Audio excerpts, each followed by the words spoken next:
Վերջին շաբաթներին Մերձավոր Արևելքում լարվածությունը հասել է վտանգավոր կետի։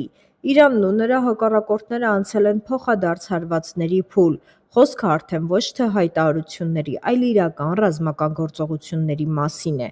Հիմնական ռիսկերն են հրթիռային հարվածներ, դրոնների զանգվածային կիրառություն, Հորմուզի նեղուցի հնարավոր փակման սպառնալիք, նավթի գների կտրուկ աճ։ Եթե Հորմուզը փակվի, մասնակի աշխարհի նավթի մոտ 20%-ը կհայտնվի ռիսկի տակ, իսկ դա նշանակում է թանկացում ամբողջ տարածաշրջանում։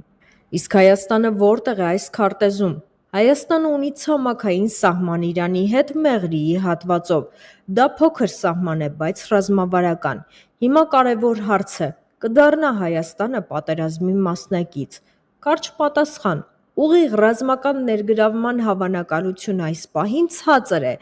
բայց Հայաստանը կարող է տուժել 4 ուղղությամբ։ Առաջին՝ տնտեսական հարված։ Հայաստանի եւ Իրանի առևտրաշրջանառությունը վերջին տարիներին աճել է։ Եթե պատերազմը երկարաձգվի, կխաթարվի բեռնափոխադրումը, կթանկանա վառելիքը, կբարձրանա սննդամթերքի գները, կուժեղանա դրամի ճնշումը։ Հայաստանի տնտեսությունը չափազանց զգայուն է էներգակիրների գնային տատանումների նկատմամբ։ Երկրորդ՝ փախստականների ալիք։ Եթե Իրանում ներքին անկայունություն սկսվի, Հայաստան կարող են տեղափոխվել Իրանում բնակվող հայերը, իրանցի քաղաքացիներ, բիզնեսներ։ Սա մի կողմից հնարավորություն է, մյուս կողմից սոցիալական բեռ։ Երրորդ՝ տարածաշրջանային հավասարակշռության խախտում։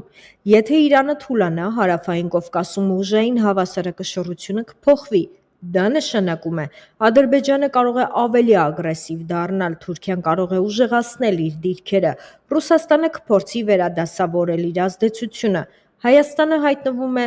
բարդ շախմատային խաղում։ Տրանսպորտային միջանցքների ճնշում չորրորդ։ Եթե տարածաշրջանը մտնի լայն ճգնաժամի փուլ, կբարձրանա միջանցքի թեման։ Սա կարող է նոր քաղաքական ճնշումների պատճառ դառնալ Երևանի վրա։ Սցենարներ։ Սցենար առաջին՝ սահմանափակ պատերազմ, կարճատև բախումներ, հետո դիվանագիտական սառեցում։ Հայաստանը տուժում է միայն տնտեսական մակարդակով։ Սցենար երկրորդ՝ երկարատև տարածաշրջանային պատերազմ, գների աճ, միգրացիոն ճնշում, անվտանգության աճող ռիսկեր։ Եվ սցենար երրորդ՝ լայնամասշտաբ պատերազմ, եթե ներգրավվեն մի քանի խոշոր խաղացողներ, ամբողջ Հարավային Կովկասը կմտնի բարձր լարվածության գոտի։